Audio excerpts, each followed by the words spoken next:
additional 50, which comes up to about 140 million dollars that you're throwing around. I don't understand this, but here's all I gotta say. Don't go to the damn poker table. Don't go to the blackjack table. Don't go to the slot machine, for crying out loud, even if it's only asking you for $1. Don't do it. Stay the hell out of the casino other than your performance. That's another piece of like what Floyd has done with his money after his fight career. Now, there is the lawsuit that Floyd is in with Showtime, and I don't think Al Heyman's a part of the lawsuit, even though he blames Al Heyman in a lot of the lawsuit for stealing his money. We're $340 million. We'll see if anything materializes out of that, or if Floyd just spends more money out of his ass. How does he owe you the money? Why don't you just like... Here's what happened. He pre-sold the fight using my likeness to some company in, I think, Dubai or like the Middle East. This is my understanding of it, for $10 million cash. We ended up doing the fight in the States with a different company. That is the company that put on the fight. Stephen A. Smith claims that Floyd Mayweather Jr., despite earning huge amounts of money during his career, may have mismanaged his finances and could be facing financial pressure, which is why he is returning from retirement to earn money through new fights. And you look at it from that standpoint and you say, wow, you're blaming them when in fact it's really, really you. Because you can't do what they do every day. Maybe you should go to them to get some lessons. It's a spending issue, not an income. Yes. Yeah. Logan Paul alleges that Floyd Mayweather Jr. pre-sold their exhibition fight to a Dubai company for $10 million and still owes him his agreed percentage of the payment. He sold our fight with my name and likeness to someone else in Dubai for $10 million cash. It's our fight, bro. Our deal was 15%. He smoked me. So I got 15% of it. 15% of $10 million is $1.5 million. That company that paid him that money is suing him. I actually don't know the status on that lawsuit. I should check in because he still owes me money, but he has a bunch of legal trouble at the moment. That I don't think I'm ever getting the money. He just sold his house in Vegas. Did he really? Yeah. I think he's facing a bunch. Rinsed on that house. He started at $14 million. He custom built the house, by the way, in like 2006. Yeah. Started at 14, reduced to 12, yeah. 10, 8 came on the market, and it was a lot of house for 8. Yeah. So for 6.6. Oh, he really got just rinsed. The cost to build that house was 9 or 10. Whoa, he got rinsed. Yeah. Goddamn. It was huge. Goddamn. Who would win in a fight, you or 100 grams? Probably 100 grams. Is a lot. 100 grams. It's a lot of people. Wade Plemons stated on X that Floyd Mayweather Jr. reportedly owes money to several people and may be facing financial problems. He also claimed that some of Mayweather's commercial properties were foreclosed, according to reports mentioned in Business Insider. Meanwhile, Joe Rogan said that although Mayweather earned more money than almost any fighter in history, poor money management and extravagant spending can still lead to financial trouble, proving that wealth does not last without smart financial planning. Even as much money as he's made in his career, which he's probably made as much, if not more money than any boxer ever. Like, there's all these lawsuits. Like, he hasn't been paying things, and he owes money on this and owes money on that. And it's like, and then he's got to come out of retirement. Yeah, that's tough.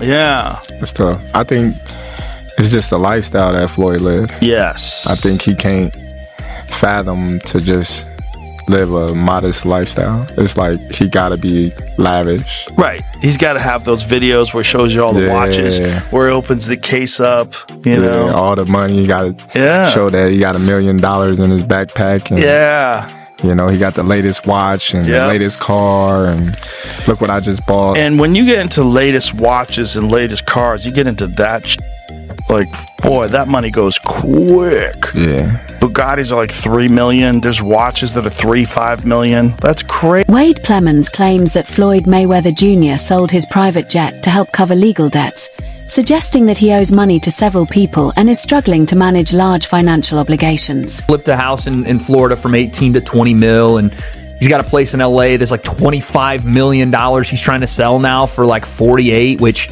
it's funny how now all of a sudden Floyd's trying to sell all of his assets. What does that tell you? He just sold his private plane as well, which I don't know what that went for, but again, he's offloading assets because he's massively in debt and owes people a lot of money.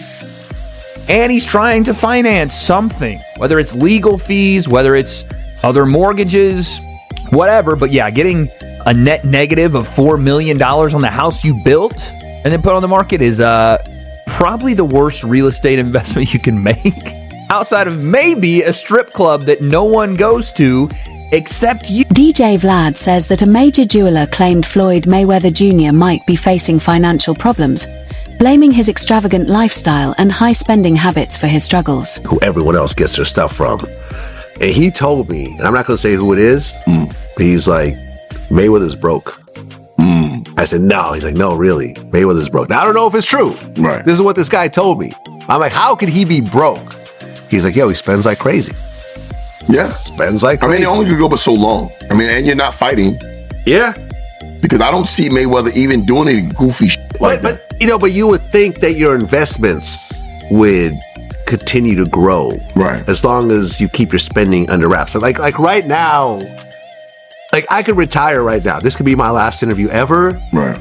And with my investments, I invested into a lot of great companies like Google and Amazon and Tesla over the years, and those companies have all grown and continue to grow, right? And I could actually borrow money against my stock portfolio without even selling much. Sean Porter says it's not a bad idea for Floyd Mayweather Jr. to take the fight. He believes Mayweather could handle it and potentially benefit from the opportunity. You don't want to do what we've seen Mike Tyson do against Jake Paul. You don't want to get in that ring and you haven't driven that car in so long that the engine runs hot, So both these guys, I think they're more than anything, they're trying to show us how serious they are about doing it again against one another. So, Sean, how shocked were you when you found out that Floyd was coming back? Last time he fights is in 2017 against Conor McGregor. The guy has not fought, I said more than a decade, almost a decade, I should have said, in almost a decade. Even when you're Floyd Mayweather, that's got to be a hard thing to do, and especially when you're 49 years old. So there's some really good pros about it. He's done some exhibitions. He's shown that he still has the abilities that he's had. They're clearly not what they used to be, but they're still there. And then beyond that, the fact that he lives a good, clean life. Wade Plemons claimed that Floyd Mayweather Jr. reportedly lost about $8 million on a house in Las Vegas. Reports also suggested he may have taken out $54 million in loans with 9% interest that remain unpaid. According to these claims, another property was foreclosed, and he has also sold assets like his private jet while facing gambling-related risks. Meanwhile, Joe Rogan explained that Mayweather's financial problems may be linked to his expensive lifestyle. Spending millions on luxury watches, cars, and high-end items could have caused him to struggle with debt despite earning more than most fighters in history. Rogan said this situation shows that even the highest earners can face financial trouble without proper financial planning, making Mayweather's story a lesson in money management and responsibility. Nuts. Crazy. I remember Iran Barkley was talking about that. Iran Barkley, when he was in his prime, was hanging out with all these professional athletes, and everybody was getting diamond-crusted chains and this and that, and he was keeping up with these people. Like, you got to keep up with the Joneses. And he just found himself, draining all of his money. He was talking about it like that was the biggest detriment to him being able to save any money. They trying to keep up. Yeah. Which I thought was funny when I was listening to this conversation with Chad Ochocinco. He was talking about it. He was like, his jewelry fake. Yeah, he was wearing fake jewelry. But who would know? What's that? Who would know? No Chad one know. Exactly. It's fake like when jewelry, they look at him like flying economy. He was sleeping at the stadium, so he didn't have to pay for an apartment. So smart. Yeah. So clever. DJ Vlad says Floyd Mayweather Jr.'s financial situation is surprising considering how much money he earned in his career. He explains that even simple investments, like stocks, could have helped Mayweather build long-term wealth. DJ Vlad also noted that Mayweather usually travels using private flights but does not appear to own his own private jet, unlike some celebrities such as Drake, who reportedly owns a personal aircraft. Vlad admitted he has never personally met Mayweather and does not know his exact financial details, but he observed that owning many properties and maintaining a high-spending lifestyle can create financial challenges. He also mentioned that Mayweather once purchased a building in a jewelry district. Overall, Vlad concluded that even at Mayweather's level of wealth, overspending and constant public attention can quickly turn money management problems into serious financial concerns. Assume that Mayweather was in a similar spot because he made so much cash, and if you invested even in common stocks, you should do pretty well. But I mean, listen, Mayweather never flies commercial. He's only flying private. So he doesn't own his own plane? I don't think so. I've never seen a Mayweather plane, like a Drake plane. I've never seen that. Not to say that he doesn't. I don't know Mayweather like that. I've never even met him. So I don't know. I mean, you have a lot of properties. You have a lot of money you're constantly spending.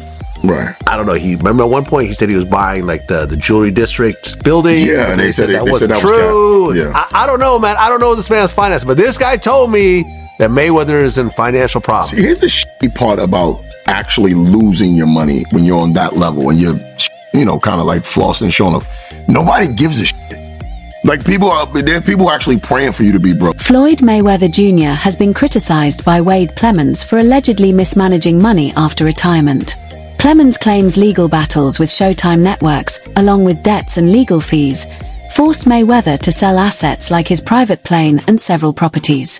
Although he reportedly made some profits from flipping houses, he also suffered losses, including about a $4 million net loss on a Las Vegas home, which is being used as an example of poor financial decision-making. Plemons also pointed to Mayweather's exhibition fights, including bouts with John Gotti III, suggesting that his recent matches may be more financially motivated than sport-driven. He argues that lavish spending combined with attempts to cover debts shows financial pressure despite Mayweather's massive career earnings. Way back, again, 5 years ago now, but that was like the initial rumblings around that fight. And what Floyd did was use Mayweather Promotions to bring them this fight and say, if you'll front us this money, we'll put this fight here. They fronted him the money. He took the money, had the fight at the Hard Rock in Miami with Fanmio instead. That was the company that put it on, Fanmio. And Logan saw none of that front end 10 mil, and the people that paid Floyd the 10 mil never saw a dime back. It's nasty work what he did. But this has been like one of Floyd's MOs, is that he leverages his fight name or his quote-unquote assets, and which is what, a lot of wealthy people do. They leverage their assets to take out bigger loans or, whatever. But Floyd does it in such a reckless way that no one ever sees return on it. He just takes money. It isn't a loan. He's stealing. He didn't have provisions in place. I've talked about this, ad nauseum over the last couple of years, but the fact that we actually get some details on this from Logan is hilarious. Our deal was 15%. He fucking smoked me. So I got 15% of it. 15% of $10 million is $1.5 million. Also, the fact that Logan agreed to 15%, he's got that manager, Jeff, who says, I make the big deals. He got absolutely rinsed on that deal. But also, Graham has some important information about Floyd Mayweather. And again, his, I wouldn't say shitty business dealings, but how bad he is with money. Let's keep listening. Company that paid him that money is suing him. I actually don't know the status on that lawsuit. I should check in because he still owes me money, but he has a bunch of legal trouble at the moment that I don't think I'm ever getting the money. He just sold his house in Vegas. Did he really? Yeah. I think he died. Floyd Mayweather Jr. versus Mike Tyson has been strongly criticized by Henry the Analyst, who called it one of the most money-motivated fights he has ever seen. He expressed surprise at seeing Tyson return to the ring after the exhibition against Jake Paul, calling the situation unusual.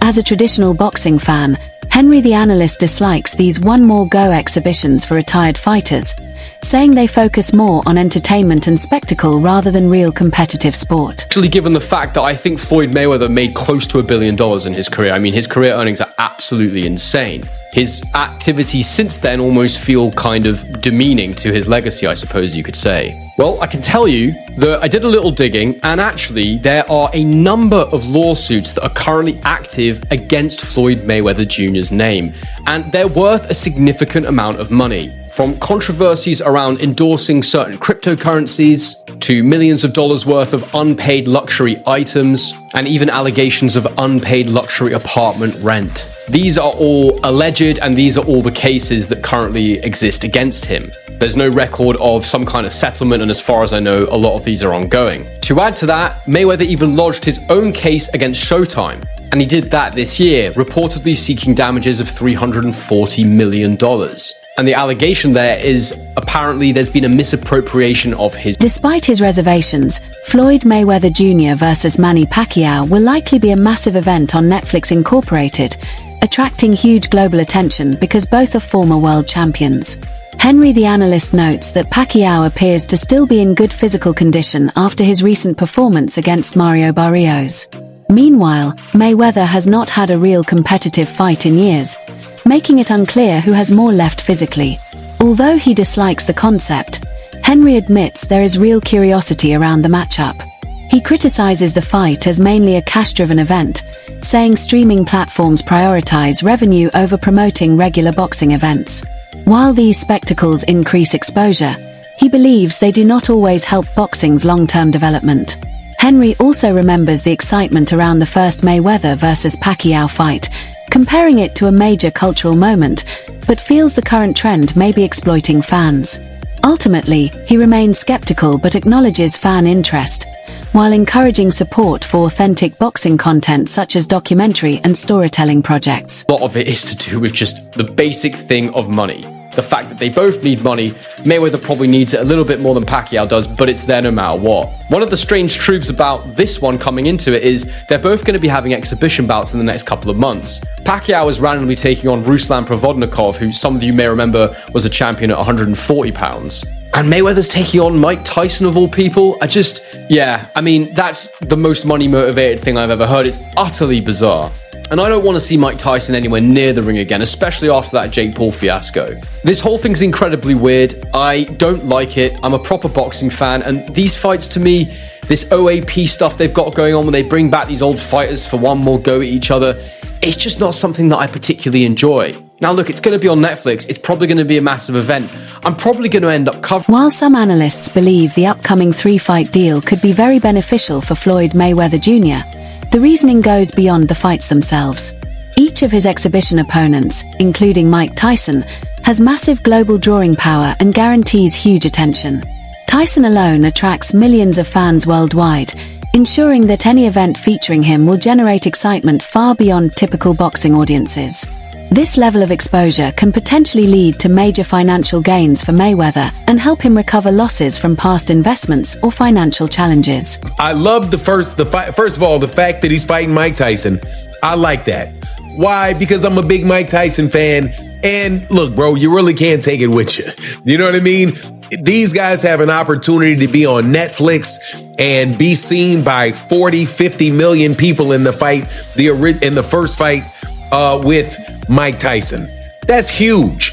Mike Tyson versus Floyd, I think the highest rated show that has been on television, boxing match that has been in the last, since Ali, probably.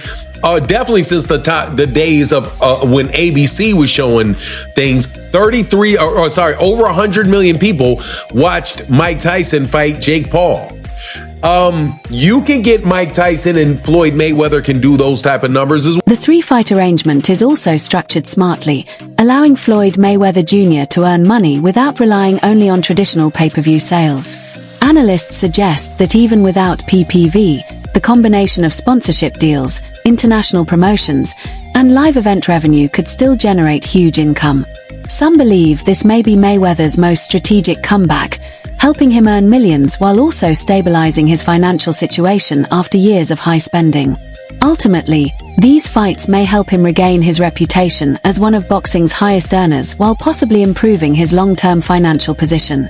Observers are watching closely to see if this 3-fight deal can help solve his reported money challenges. A lot of money in boxing that comes from Greece. Okay, a lot of money is credited to Saudi Arabia for investing in boxing. Sean Porter said that the Jake Paul versus Mike Tyson fight was very exciting and attracted a huge audience. He believes the upcoming Floyd Mayweather Jr. versus Manny Pacquiao fight, while still high profile, may not create the same level of excitement or fan turnout. Porter said Jake Paul has a special ability to attract and energize fans, making fights feel more like entertainment events than just boxing matches. He believes not every fighter has this level of influence or fan connection. He added that while Mayweather and Pacquiao are boxing legends, modern fights also depend on personalities and entertainment value, not just skill inside the ring. This shows that today's boxing success is strongly tied to how well fighters connect with their audience. You look at Mike and Jake, and that did like 108 plus million people. And then I think Terrence and Canelo did like 40 something million people. Huge audience, obviously, but not even half of Mike and Jake. Do you think it's ultimately gets a massive audience? Again, because it is too. If you've got Netflix, you can watch this thing for free. You don't got to shell out $100 for a pay-per-view. Does this knock out the 108 that Tyson and Paul did? That's asking a lot, right? That's asking a lot, because you have a Jake Paul that's cross. He brings a different kind of crowd. Yeah. Floyd's touched that crowd. Manny, of course, has touched that crowd. But I don't think they're going to pull in 108. Yeah. They 100%, without a shadow of a doubt, they'll do more than 40. I can see them doing maybe 60, 80. But 100 is a little hard to imagine. But it is Netflix. That's it for today's video. Stay tuned until next time.